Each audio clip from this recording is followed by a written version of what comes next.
Americans are durable. We take pride in hard work and high quality. American Giant makes durable, quality clothing right here in the USA. Because what we wear reflects who we are. When you buy American Giant, you're not just wearing the best clothes money can buy. You're helping keep jobs and pride in your own backyard. Premium clothing built to last decades, like it should. Get 20% off your first order at American-Giant.com with code RightHere24. If you're a facilities manager at a university, you know students rely on the cafeteria for breakfast, lunch, dinner, and the occasional late-night snack. So when a dishwasher breaks down and dirty plates pile up, the mess hall can turn messy in the blink of an eye. Enter Grainger. With over 1 million industrial-grade products and fast delivery, the product you need now is never far away. So you can turn that dishwasher back into a lean, clean washing machine. Call, click Grainger.com, or just stop by. Grainger, for the ones who get it done.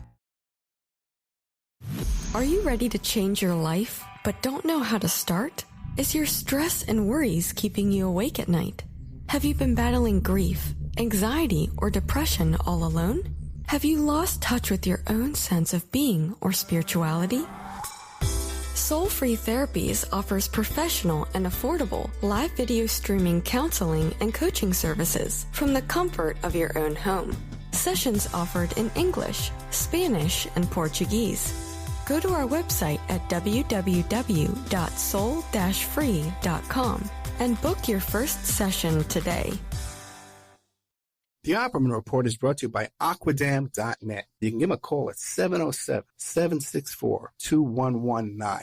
A flooded home is never easy to deal with. You're left with the mess to clean up, the insurance companies to deal with, and not to mention all the memories, the precious memories that are lost in the flood. You can never replace those. And Aquadam can be a tool in your arsenal to protect your home and property from the floodwaters. The cofferdam is filled with water to control water and is reusable as long as it's taken care of. It can protect your home or business from rising floodwaters like a dam, but without the beavers. It can also be used in construction. If you need an area to be dewatered, an Aquadam can do the job. An Aquadam was used at SeaWorld in Orlando for the Mako roller coaster ride during the coaster's construction by dewatering the work area. An Aquadam is now dewatering the work area at San Antonio SeaWorld for their newest roller coaster ride. An Aquadam has been used in many construction projects all around the U.S. and all around the world. Now give Aquadam a call, 707-764-2119. You can look them up online at aquadam.net. You can find them on Facebook at Aquadam Inc. You call them up, you email them, you tell them Ed Opperman sent you, and they're going to take 10% off the price. Aquadam.net, 707-764-2119.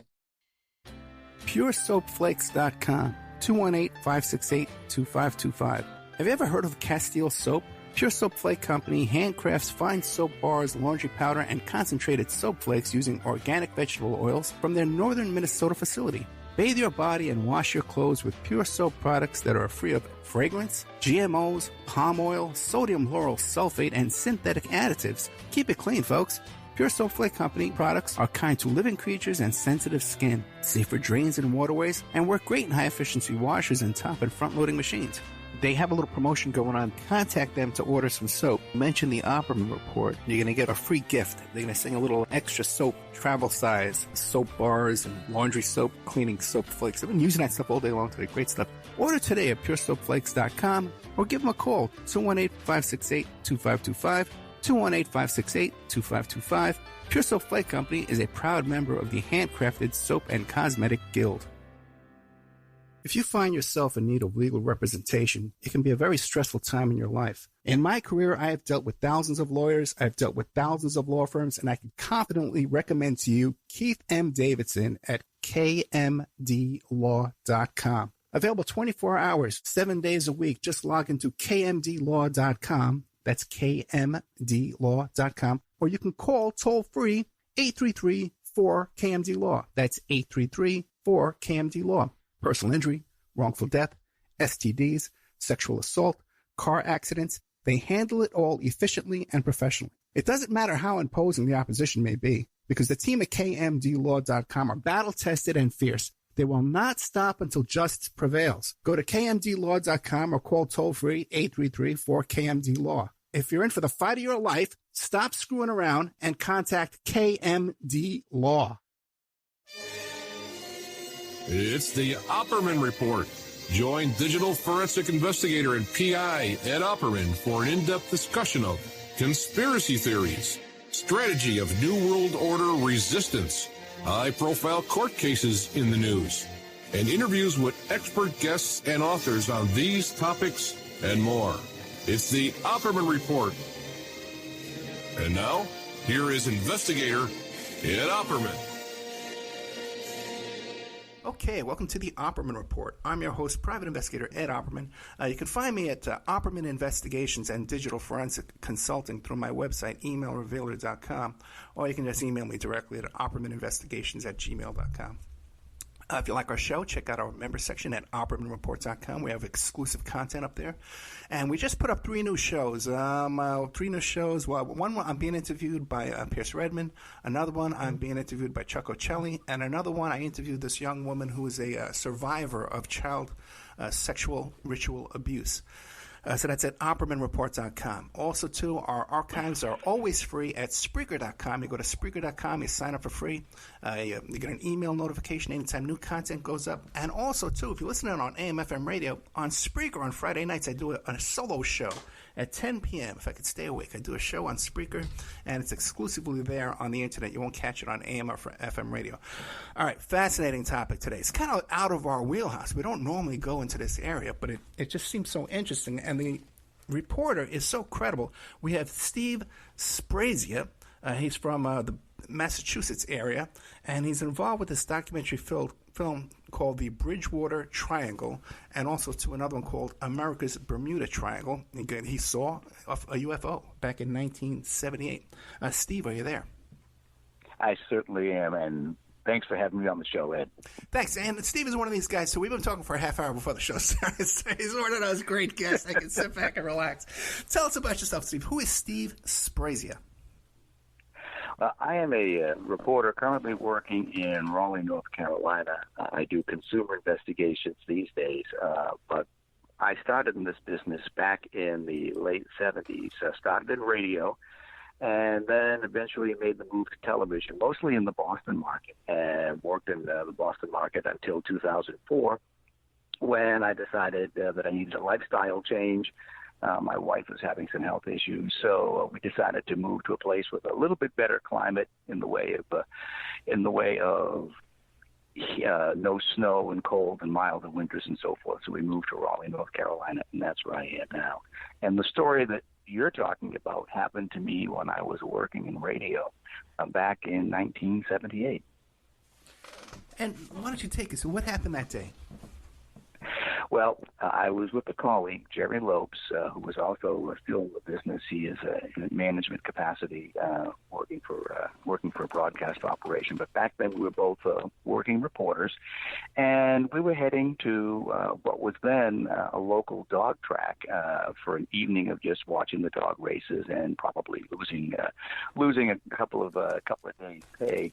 And it was in a town known as Raynham, Massachusetts, the dog track. And at that time, getting to it you had to go through a rural area. We got off the main highway and we got on the road that was going to lead to the track. And it was dark. I think it was about 8 o'clock at night. And again, rural, not a whole lot out there. And I remember the thing that first caught my eye, Jerry was driving. We were in his sports car, his little Triumph, and I was in the passenger seat, and I saw this big kind of bright light over the tree line, and I said to Jerry, "What's that?" And he said, "I don't know, it's probably a light on a pole somewhere." I said, "Jerry, there's nothing around here." And he said, "Yeah, there isn't." I thought it was a little bit odd, and as we continued to drive, the light looked like it was, and of course at night you're not quite sure of distances and things like that, and you know when you're in an automobile and you're moving, for example, and you look at the moon, you can see how the moon seems to move along the tree line, and depending on which way your vehicle is moving, it's actually your perspective that's changing, not the moon's perspective. Anyhow, it appeared that this light was changing perspective, and it was moving closer to us, and I said to Jerry, I said, "Is that thing moving?" He said, "Nah, no, we can't." But then we realized that it actually had gone beyond the tree line and was moving. So he pulled the car over to the side of the road, and we got out and saw this thing. Actually, it was approaching us, but it was just a single white light at the time, a big, bright white light. And we thought, is that thing? It's not an aircraft, because an aircraft would have running lights, green and red running lights on either side, port and starboard and so forth, and maybe have some landing lights. It was a pure white light. It wasn't like a, sort of an incandescent yellowish light. It was like a white light we'd never quite seen, or never at that time. And as this thing got closer and closer, we realized that it was not that high off the ground. The radio station that we worked at did helicopter traffic reports, and within the traffic control area of Logan Airport, the TCA, what they call, we had to fly at 500 feet. And I occasionally had gone up in that helicopter to do substitute traffic reporting, so I knew what 500 feet looked like from the ground up to the helicopter, from the helicopter down to the ground. And it appeared that this thing was at about 500 feet. And Jerry, who was an Air Force veteran, I said, Jerry, that thing looks like it's around 500 or 600 feet. And Jerry said, yeah, I think so. And we never heard a sound. It just kept coming closer and closer and closer. And it was a beautiful starry night. And all of a sudden, as this white light got almost overhead, the stars blacked out. And we realized that what we were seeing is we were seeing a silhouette against the starlight of this thing. And it was shaped, the best way that we can describe it is like a home plate from baseball. It was triangular at the top, and then it kind of narrowed out and squared off. And this thing slowly passed overhead. It wasn't going very fast. There was nary a sound, and we could see we could see the outline of it against the star pattern, and it just went overhead and just kept going and going and going, and then it disappeared. And Jerry recalls something on the back end of it that he called it like a wire or a tail, and he recalls that there was a little like spark or something coming off the back end of that. And I said to Jerry, what was that? And he said, I have no idea. And he said, and all the time I was in the Air Force, I never heard anything like that. Well, needless to say, we stuck around there a little bit to see if this thing was going to return. It did not. And we got back in the zone. We went to the dog track, and we spent most of the time at the dog track in the cafeteria trying to dissect what it was, what we saw, and try to make sense of it. Couldn't. And in those days... Let me ask you a couple of questions. Quick ones. First of all, how big was this? How large can you describe this? My estimation would be, the old 747s, which they've just retired. Yeah. It was, if you took 3 747s and put them wingtip to wingtip, that was my estimation of how wide it was at its widest point. Now, of course, in the dark, it's really hard to tell distances and so forth, so that could be off. But that was my impression. The 747 was an aircraft that was flying at the time, and it was a good frame of reference. And that's what it looked like to me, that the size of it. So it was large. It was very, very large. Okay, and the other question is, prior to your trip to the dog track, had you had any drinks or smoke anything or any kind of intoxicants that would impair your judgment? Okay. if we were going to have a beer, it was going to be at the dog track. But, gotcha. We just left work, and it was like 5 o'clock, 6 o'clock at night, and we had just left work, and we were on the way to to get something to eat and drink. So we had been working all day, so we were stone cold sober and a little hungry. What about like overtired, perhaps? I mean, overtired, you get sleepy and then subject to seeing things, anything like that? Yeah, that's a good point. And if that were the case, would both of us have seen the same thing? If we were both tired, we both hallucinated the exact same thing, I could see one person hallucinating it or misunderstanding something because they were tired, but not two people seeing the same thing at the same moment in time. That's That was the odd part of it. I'm playing devil's advocate here. I'm trying to get all the facts out. Oh, absolutely. Okay. To set the story, set the story a little bit more. Prior to that, and back in the '60s, with Project Blue Book and UFOs, there was a lot of noise about it. I think that there's several books have been written by different people, but I always thought that anybody who believed in that stuff, was a wacko. They were, publicity hound. They were looking, I'm a science guy. Back in the '60s, as I was growing up, the program, the space program was hot, and I wanted to be an astronaut. I wanted to be John Glenn or Alan Shepard, and so I believed in science. I believed in all of that, the technological aspect of it, and I didn't believe in this stuff. I just thought it was a lot of hokum, to be perfectly honest. And they say that nobody is a better true believer than somebody who's been converted. So you're sitting in the dog track now, and you're talking this all night long and discussing this. What happens next? Jerry says, we've got to find out. We're reporters. We deal in facts, and we deal in solid information. And he says, we got to find out more about this. And it was like, well, who do you report it to? There was really no agency to report it to in 1978. Or if there was, maybe a MUFON or something like that. We really weren't aware of that. So Jerry said, you know what? Tomorrow, he says, I'm going to make some calls, because I was on a day off. And Jerry said, I'll make some calls, see what I can come up with. And we had a couple of different military installations in that area. There was, at the time, a naval air base in South Weymouth, Massachusetts. There's Hanscom Field, which still exists, and just to the north of Boston. And there was also, of course, Logan Airport, which is a major international airport. All of them have radar, and the FAA obviously has radar. So Jerry began trying to make some calls to see if anybody had seen anything, and if it reported anything, if anything had showed up on radar. It was nothing, absolutely nothing. And he told me the day after that, he said, Stevie, I can't. Nobody has any information on this at all.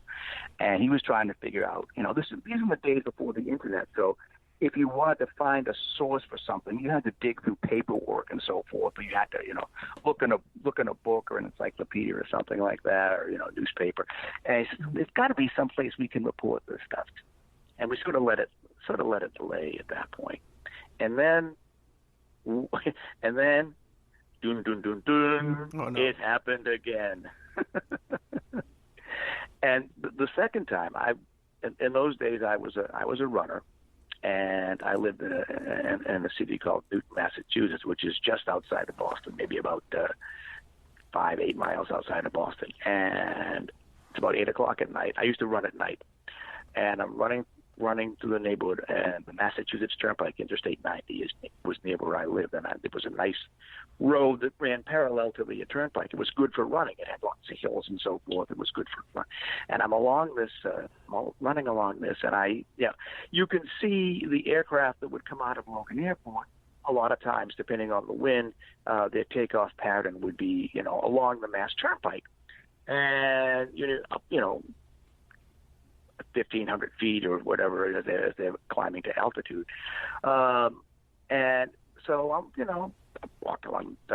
running along the adjacent to the turnpike, and I see, light in the sky, whatever, and it's like, okay, just another aircraft. And what I notice is that I'm not hearing anything as this light's getting closer and closer. And I actually stopped running because I said, could that be the thing that I saw the other night? And sure enough, came overhead. Same thing, low, 500 feet, about the same altitude, just kind of moving along very quietly. Now I'm like, I'm going berserk. It's like, this can't be. 2 days later, 3 days later, I'm seeing the same thing again. It's like, this cannot be. So I get home, and of course there were no cell phones at the time, so I have to call on the landline. I called Jerry at the station. He's working the night shift. I said, Jerry, I just saw it again. He goes, okay, great. He says, we're going to get a hold of Hanscom Field. We're going to get a hold of Logan. We're going to get a hold of South Weymouth Naval Air Base. We're going to call them. Somebody had to see something on the radar. Well, there was nothing. Nobody had seen anything. And now I'm like, I must be nuts. I must have some kind of brain aneurysm or something. There's something wrong because it's got to show. Technology says it's got to show up on. It was within Logan Airport's TCA, for goodness sakes. It had to show up on there, but it didn't. So it's like, okay, now flash forward a couple more days. Jerry lives in a community known as Braintree. That's a little south of Boston. It's about 50 miles south of Boston. He's over visiting a colleague's house. And he leaves about 1 o'clock in the morning. And as he's driving back, he sees the light and the thing again. And Jerry, because he's mobile in his automobile and he knows the town, he knows the police station is nearby, like within 4 or 5 miles. He makes a U-turn. He drives to the police station, kind of keeping his eye on the thing. Gets to the police station, runs inside, identifies himself. He says, "Come out here." And there's 3 officers at that time of night.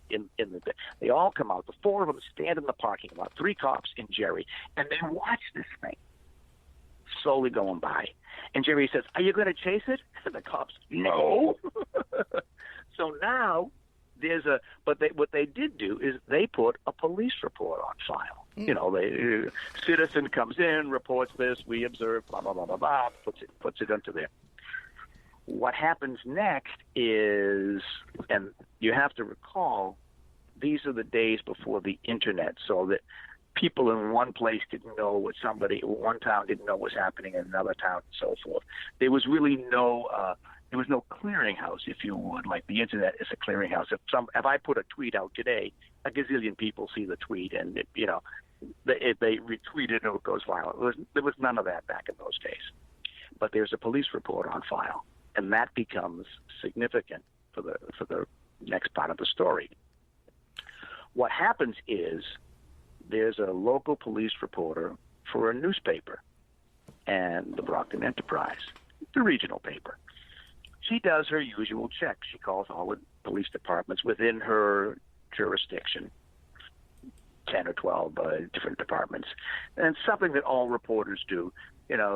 Anything happening, anything interesting, you have any, and they tell her, no, we had this break-in, and we had this, whatever. And, Braintree police tell her, yeah, these 2 guys, this radio reporter comes in, and here's the journal entry, we saw this thing, whatever.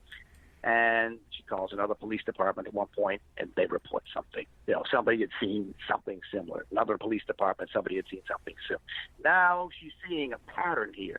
So she starts calling every police department within that area and pulls maybe 8 or 9 different police reports from different communities of people who reported this. She calls Jerry, does a little interview with Jerry. She calls me, she does a little interview with me. She calls some other people who saw it. She writes an article for the newspaper. When the story shows up in the newspaper, there's a artist rendition that they had the staff artist come up with a rendition, which was a pretty good rendition of what it was. But now all of a sudden, Jerry and I realize that a lot of people in southeastern Massachusetts saw this thing. It wasn't just the 2 of us. And all their descriptions were pretty similar. So now it's like it's becoming a bigger mystery. Was this ever reported on your radio station? No, this was a newspaper reporter. Okay. There's an actual newspaper article on file from 1978 that has the story, and there's a headline saying, UFOs over southeastern Massachusetts. Some people say so, UFOs over Randolph. And there's like I say, an artist's conception of this thing, along with some stories of who saw it and what they said. So it's like, so now we realize, the newspaper is the internet of its day. It's sort of like that's the tweet that's out there. It's like, oh my goodness, Jerry, a lot of people saw this thing. Well, we fooled around with it for a little while, trying to research it, trying to find somebody to report it to, whatever. Nobody sees anything. And we kind of just, it becomes, it doesn't go viral because there's no way for it to go viral in those days. It just sort of becomes something that, we experienced. It was a puzzlement, and it gets kind of put in the back of our minds. Now, we move to the 1990s, and over Belgium, there's a large UFO flap. And if you look to this day on the internet, you can find images that people were taking photographs. Hundreds of people in Belgium saw these triangle-shaped, or if you will, home plate-shaped things. There's a pretty good photograph online of something, and it starts to look at a triangle at the top, and then it kind of moves out to a square and becomes a home plate shape. But there's there's a lot of reports of these things, and by this time I'm in TV and Jerry is working in New York City, and I call him and I say, Jerry, I said, have you? And at this point, some of those photographs are in magazines and newspapers. There really was no internet yet. There was the way we think of it now. The internet did exist, but it wasn't quite. It was the World Wide Web wasn't what it is now. And I said, Jerry, do you see these things in Belgium? And he says, yeah. And I said, that looks like, and he finishes the sentence, what we saw years ago in Raynham. It's like, yeah. I was like, okay, so it's been around. But the thing that always puzzled us was why it never showed up on radar. Why was there no physical evidence? Why did it never show up on radar? Well, now you got to push ahead into the late 90s, early 2000s, and all of a sudden, the military reveals that it has stealth technology, and the military Pentagon releases this weird-looking photo of the B-2 bomber, but it's like, you can't really, it was intentionally shot, so you couldn't really tell what the heck it was. Sort of things with, little cutouts, zigzags, and so forth.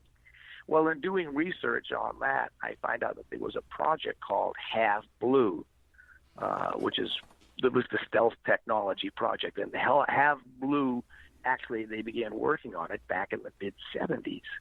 And so it's like, okay, could this be something that we had, that they were experimenting with stealth technology back then, and they were just flying it over populated areas, or rural areas, but, where there was, military radar and civilian radar and so forth, to see if it worked. That was a thought. But again, these things do not appear to be something that, as we've seen many now into, 2020, there's lots and lots of reports of triangles, low-flying triangles, almost like they're mapping something. Who knows? But these things still exist, and it does not appear to be any kind of technology we have. What it was, I don't know. To this day, I can't tell you. Little bits and pieces of the puzzle have now, fallen into place. The Belgian flap, more people than just a few in Massachusetts have seen this thing. The stealth technology. If we can come up with the stealth technology, certainly somebody flying a craft like this could certainly have a stealth technology. I mean, Star Trek used to call it cloaking. Right. Let me ask you a couple questions, because I'm sure you've looked into the Hudson River, the lights that were going over the Hudson River. It's same shape, same speed. You looked into that too. Was that similar to what you saw? Yes, the Hudson River, the UFOologists, they all call it the flap. The Hudson River flap was very much like what we saw. And the thing that amazed me was this story pretty much died back in the late 70s. It was a newspaper article, and it just it splashed for a day or two, and then it died. And Jerry never really talked about it to anybody. I never really talked about it to anybody. It was just something that we experienced. Yet every time there was something similar in the news, we would, individually, we would kind of research it and say, yeah, somebody else saw something. That's kind of like what we saw, whatever. But until 2012, I really had never spoken publicly about this because it wasn't something that was something that I want. I just didn't. I didn't think it was worth talking about. And in 2012, a television reporter at Channel 10 in Providence, R.J. Heim, he did a weekly series called the Freaky Fridays, and he used to do the series about the Hockomock Swamp in Bridgewater. Well, the Hockomock Swamp, as a youngster, I grew up in a town called Duxbury, which was also in southeastern Massachusetts. And we used to know Bridgewater was a couple of towns away, maybe 15, 20 miles away. We used to talk about, as kids, the scary, it was, the urban legend of kids, the scary swamp. Bigfoot lives there. Weird things happen when you go to the scary swamp. And the Hockomock, I think, is an old Native American name, which means strange happenings or something similar to that. Anyhow, he used to do these Freaky Friday stories, and the Raynham area was the swamp is partly in that area. Anyhow, somebody found the old newspaper clip from 1978, gave it to him, and he tracked me down in Raleigh, North Carolina, and we did an interview via satellite about this thing, and he put a story out there. And the story was then later seen by a couple of producers, local guys who were doing a story on the Hockomock Swamp. They called it the Bridgewater Triangle because the town of Bridgewater makes up a large part of that.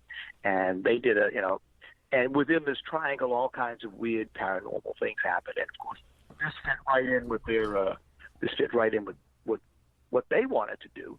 So they contacted me, I think in 2013, 2014, and we did an interview with them. And they eventually, not only they produced their documentary, but they sold it to one of the Discovery networks, and Discovery Network re-edited it into several things. And then there was America's Bermuda Triangle, Bridgewater Triangle. There's been several stories, and now the story has taken on 42 years later. This old story has taken on a life of its own. Steve, we're going to have to take a commercial break, but I got a couple of quick questions for you. One is the Phoenix Lights. Now, the Phoenix Lights sounds very similar to what you've seen. Have you looked into the Phoenix Lights? Yeah, the Phoenix Lights, though, were much that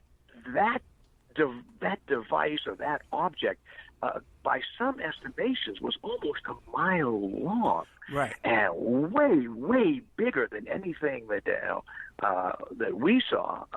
I don't believe that what we saw was a mile long. I think it was, like I say, if you took 3 747s, which was the big jumbo jet at the time, and you put a wingtip to wingtip, right, that was about how wide that would have been at that height. Right, and the B-2 bomber, the B-2 bomber would not be that large either. It wouldn't be 3 747s wingtip to wingtip.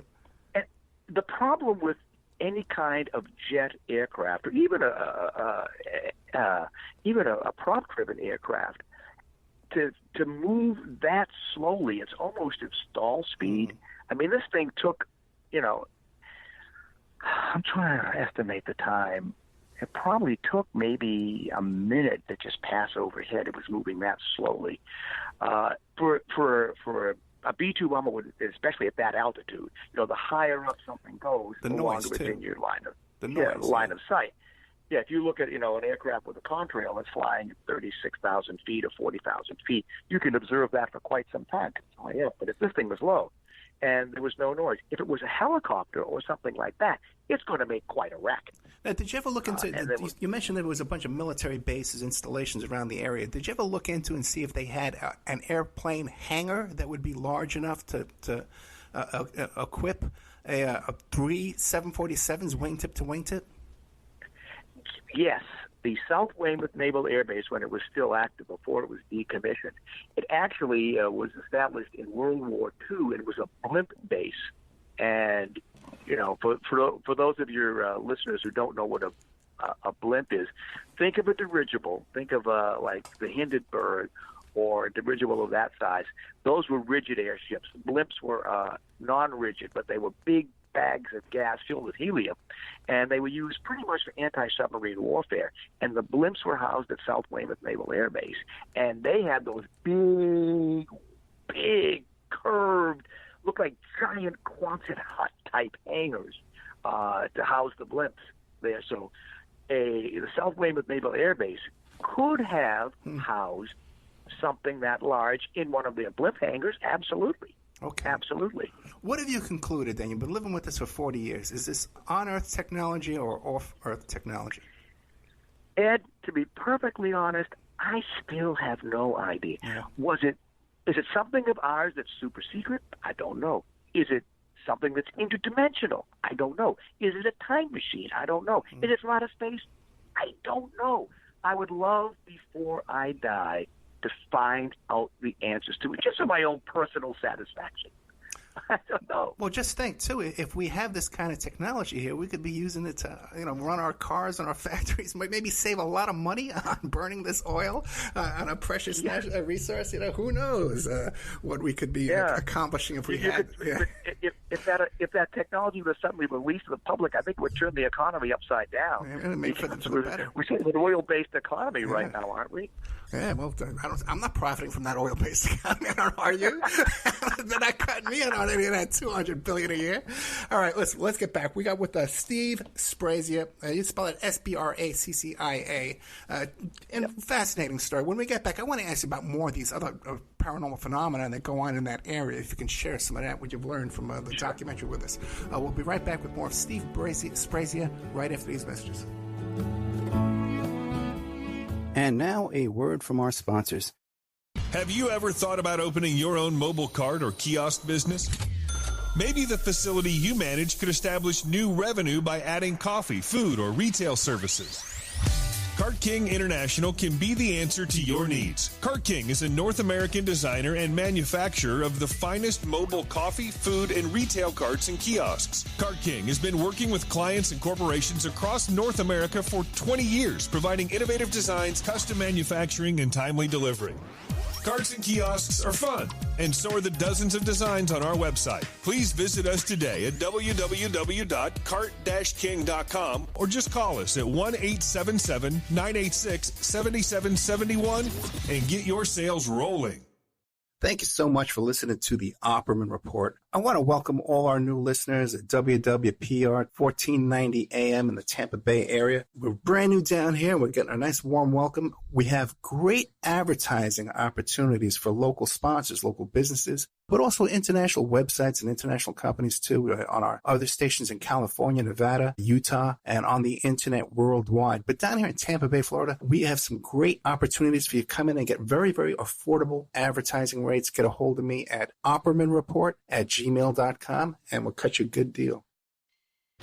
PureSoapFlakes.com, 218-568-2525. Have you ever heard of Castile Soap? Pure Soap Flake Company handcrafts fine soap bars, laundry powder, and concentrated soap flakes using organic vegetable oils from their northern Minnesota facility.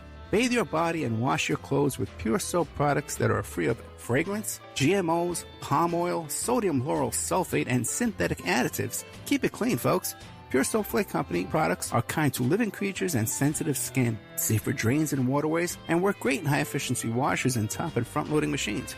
They have a little promotion going on. Contact them to order some soap. Mention the Opperman Report. You're going to get a free gift. They're going to send a little extra soap, travel size, soap bars and laundry soap, cleaning soap flakes. I've been using that stuff all day long today. Great stuff. Order today at puresoapflakes.com or give them a call, 218-568-2525, 218-568-2525. Pure Soap Flake Company is a proud member of the Handcrafted Soap and Cosmetic Guild. The Opperman Report is brought to you by Aquadam.net. You can give them a call at 707-764-2119. A flooded home is never easy to deal with. You're left with the mess to clean up, the insurance companies to deal with, and not to mention all the memories, the precious memories that are lost in the flood. You can never replace those. And Aquadam can be a tool in your arsenal to protect your home and property from the floodwaters. The cofferdam is filled with water to control water and is reusable as long as it's taken care of. It can protect your home or business from rising floodwaters like a dam, but without the beavers. It can also be used in construction If you need an area to be dewatered, an aqua dam can do the job. An aqua dam was used at SeaWorld in Orlando for the Mako roller coaster ride during the coaster's construction by dewatering the work area. An aqua dam is now dewatering the work area at San Antonio SeaWorld for their newest roller coaster ride. An aqua dam has been used in many construction projects all around the U.S. and all around the world. Now give Aqua Dam a call, 707-764-2119. You can look them up online at aquadam.net. You can find them on Facebook at Aquadam Inc. You call them up, you email them, you tell them Ed Opperman sent you, and they're going to take 10% off the price. Aquadam.net, 707-764-2119. It's the Opperman Report. And now, here is investigator Ed Opperman.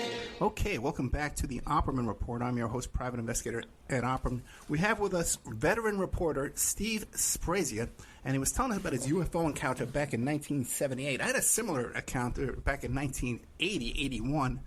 Same big piece of machine. I can't figure it out either. Okay, way up in the sky, huge size of the whole Staten Island Mall. Now, Steve, you were involved in these two documentary films, the Bridgewater Triangle and America's Bermuda Triangle, right? So your involvement with that, you were exposed to some other research. Was this your work into it, or you just the documentary filmmakers were looking into other phenomena in that area? Yeah, this had nothing to do with my work. It was all their work. They were putting it together. They did a compilation of all kinds of different stuff. If you want to, do you have time? I can try and go into a little bit of the background of the Hockomock Swamp region and so forth. If you're interested in that, we are actually running out of time. We only got about 15 minutes left. What can you tell us about the satanic cult activity in that area? That fascinates me. There's that is very interesting. There was a lot of that happening, especially back in the late 70s and early 80s, and there's a lot of the local police at the time thought that was due to the nature of the legends around that Hockomock Swamp. Hockomock Swamp is like 1,700 acres of wetlands in that part of southeastern Massachusetts. They've had supposedly Bigfoot sightings there, a sighting of something that looks like a Bigfoot, giant birds look like pterodactyls, supposedly have been in that area, animal mutilations. I can recall, especially supposedly the work of cults. There were incidents back in the, I want to say, the late 90s, where cows were found butchered in the woods. Now, I know that some UFO activity has been associated with cattle mutilations out in the West, but they think that this was, the police always thought that was human related. The animal mutilations were human related. Satanic cults that were in that area, and they would use that swamp as a cover. It's big, it's rural, you can get in there, you can get lost, and there's plenty of room for you to do whatever nefarious things you want to do. So, and none of that, I don't think, has any relation to the UFO sightings. It's just that in this area where the swamp is, and there's a triangle area that runs from Bridgewater's the head of the triangle, and you go down to Rehoboth, and you go to Fall River and so forth. In that area, there seemed to be an abundance of paranormal things, poltergeists, UFO sightings, and everything. So it all kind of mixes together, if that makes any sense. Now, the UFO sightings, are they similar to the ones you saw, or are they all variations?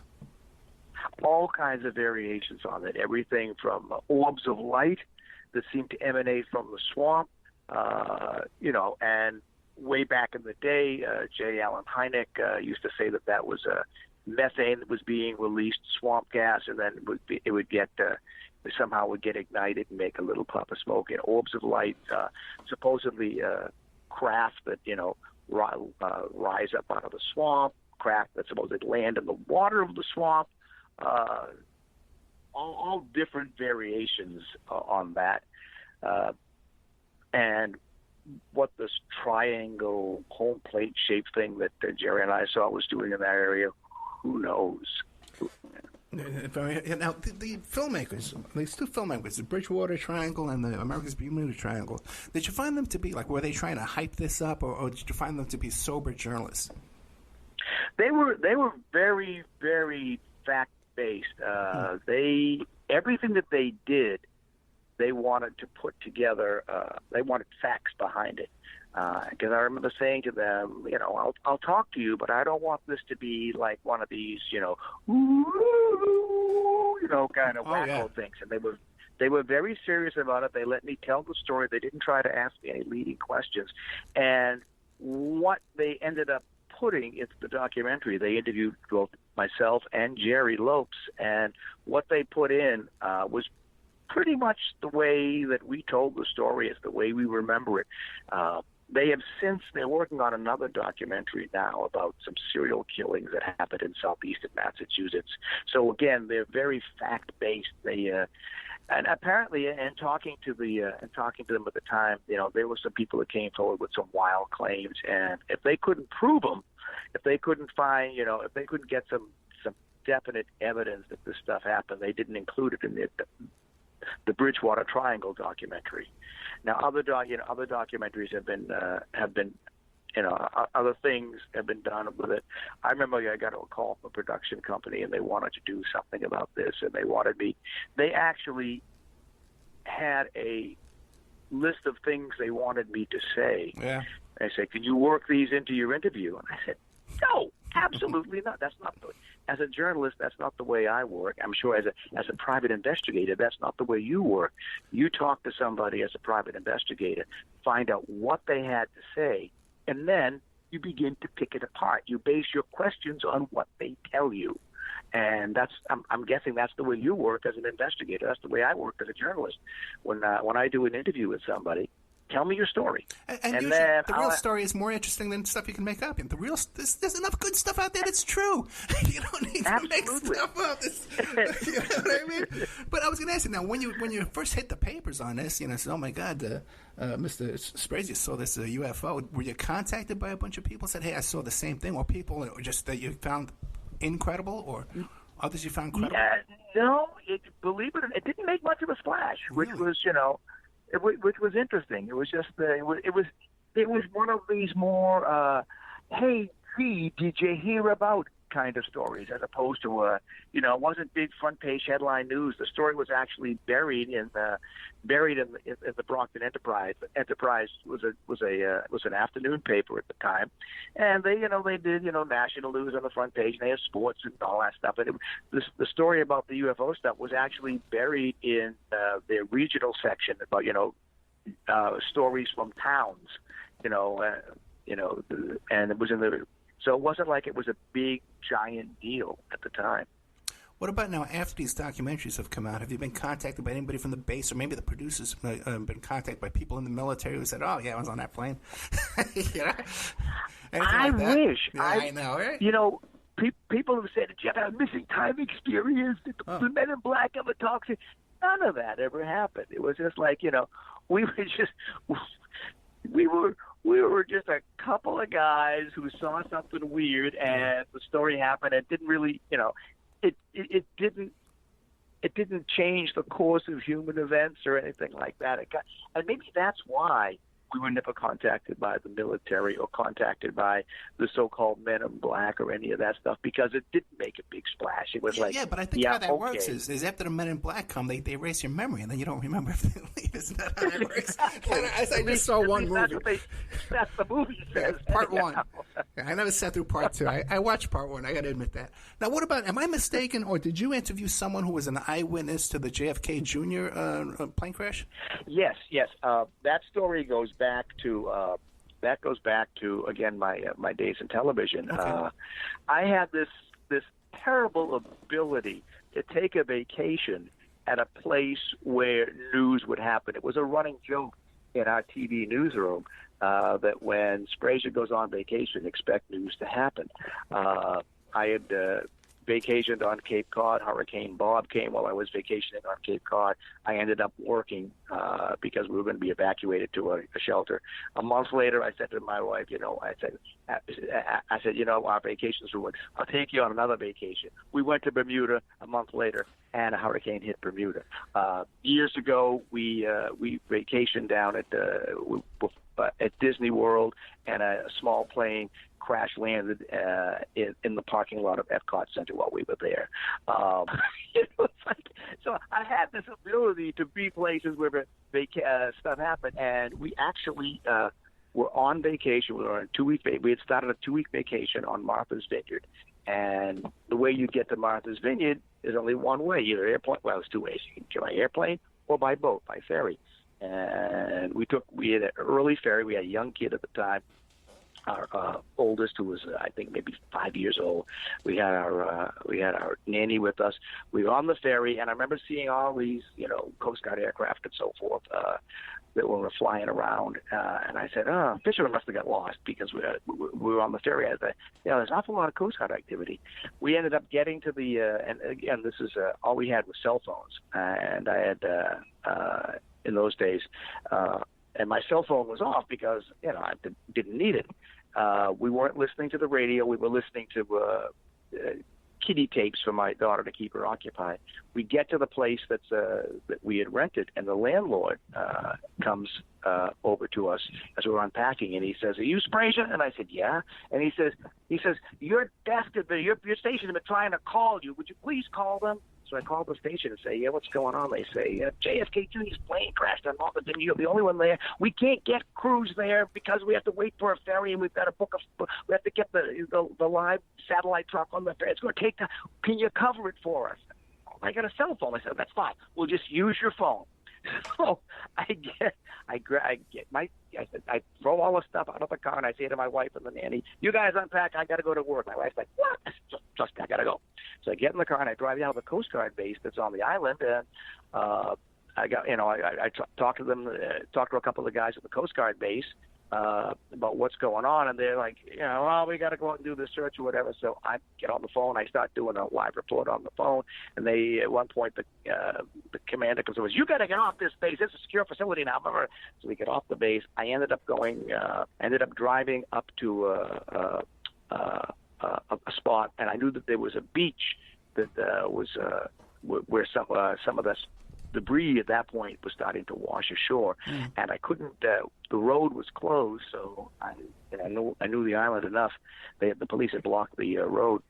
I just went to a different location, and I had a vehicle with 4-wheel drive, and I just drove through the sand, and eventually got over to the beach, got in the parking lot, interviewed a couple of people who had found some of the luggage that had showed up, and interviewed a guy who claimed to have seen a flash of the sky. Now, that the evening before was very foggy in and around Martha's Vineyard, and so, but he had seen a flash of light in the sky and heard a noise.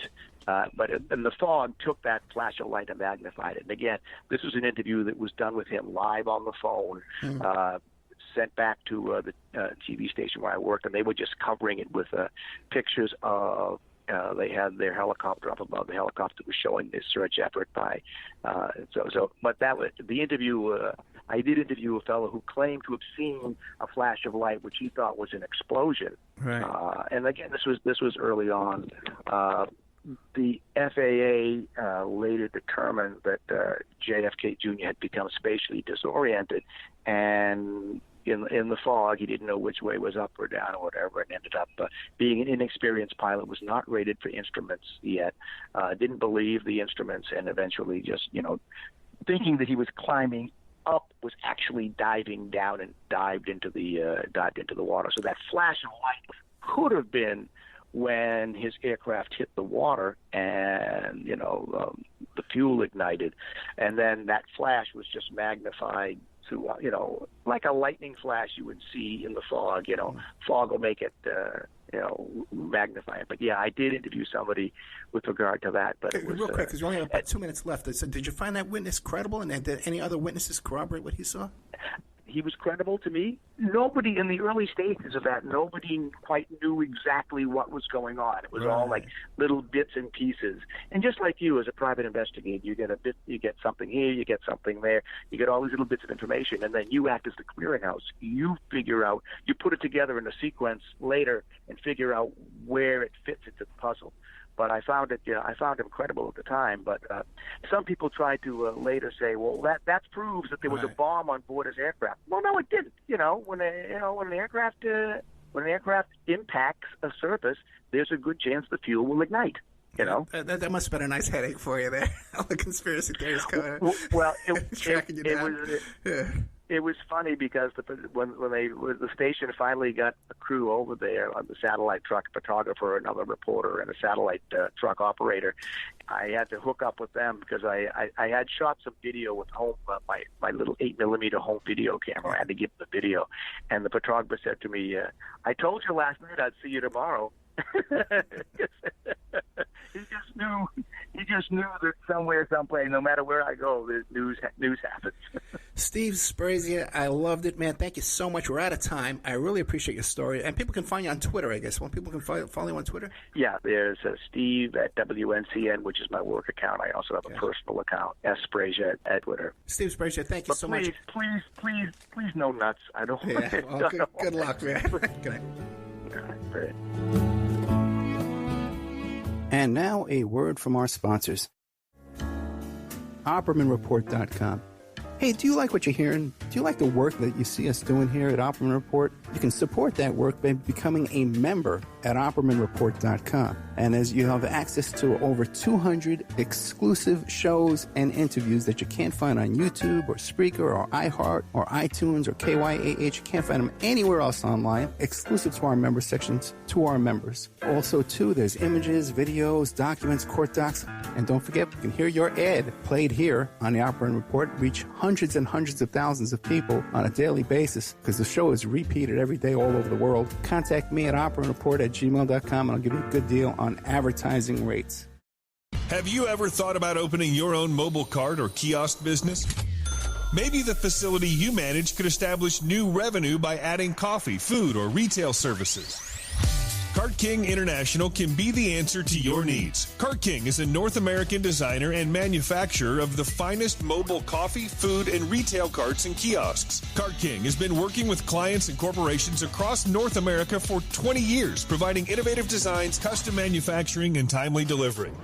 Carts and kiosks are fun, and so are the dozens of designs on our website. Please visit us today at www.cart-king.com or just call us at 1-877-986-7771 and get your sales rolling. The Opperman Report is brought to you by Aquadam.net. You can give them a call at 707-764-2119. A flooded home is never easy to deal with. You're left with the mess to clean up, the insurance companies to deal with, and not to mention all the memories, the precious memories that are lost in the flood. You can never replace those. And Aquadam can be a tool in your arsenal to protect your home and property from the floodwaters. The cofferdam is filled with water to control water and is reusable as long as it's taken care of. It can protect your home or business from rising floodwaters like a dam, but without the beavers. It can also be used in construction. If you need an area to be dewatered, an Aquadam can do the job. An Aquadam was used at SeaWorld in Orlando for the Mako roller coaster ride during the coaster's construction by dewatering the work area. An Aquadam is now dewatering the work area at San Antonio SeaWorld for their newest roller coaster ride. An Aquadam has been used in many construction projects all around the U.S. and all around the world. Now give Aquadam a call, 707-764-2119. You can look them up online at aquadam.net. You can find them on Facebook at Aquadam Inc. You call them up, you email them, you tell them Ed Opperman sent you, and they're going to take 10% off the price. Aquadam.net, 707-764-2119. Are you ready to change your life, but don't know how to start? Is your stress and worries keeping you awake at night? Have you been battling grief, anxiety, or depression all alone? Have you lost touch with your own sense of being or spirituality? Soul Free Therapies offers professional and affordable live video streaming counseling and coaching services from the comfort of your own home. Sessions offered in English, Spanish, and Portuguese. Go to our website at www.soul-free.com and book your first session today. If you find yourself in need of legal representation, it can be a very stressful time in your life. In my career, I have dealt with thousands of lawyers, I've dealt with thousands of law firms, and I can confidently recommend to you Keith M. Davidson at kmdlaw.com. Available 24 hours, 7 days a week. Just log into kmdlaw.com. That's kmdlaw.com. Or you can call toll-free 833-4KMD-LAW. That's 833-4KMD-LAW. Personal injury, wrongful death, STDs, sexual assault, car accidents. They handle it all efficiently and professionally. It doesn't matter how imposing the opposition may be, because the team at kmdlaw.com are battle-tested and fierce. They will not stop until justice prevails. Go to kmdlaw.com or call toll-free 833-4KMD-LAW. If you're in for the fight of your life, stop screwing around and contact KMD Law. PureSoapFlakes.com, 218-568-2525. Have you ever heard of Castile Soap? Pure Soap Flake Company handcrafts fine soap bars, laundry powder, and concentrated soap flakes using organic vegetable oils from their northern Minnesota facility. Bathe your body and wash your clothes with Pure Soap products that are free of fragrance, GMOs, palm oil, sodium lauryl sulfate, and synthetic additives. Keep it clean, folks. Pure Soap Flake Company products are kind to living creatures and sensitive skin, safe for drains and waterways, and work great in high-efficiency washers and top and front-loading machines. They have a little promotion going on. Contact them to order some soap. Mention the Opperman Report. You're going to get a free gift. They're going to send a little extra soap, travel size, soap bars and laundry soap, cleaning soap flakes. I've been using that stuff all day long today. Great stuff. Order today at puresoapflakes.com or give them a call, 218-568-2525, 218-568-2525. Pure Soap Flake Company is a proud member of the Handcrafted Soap and Cosmetic Guild.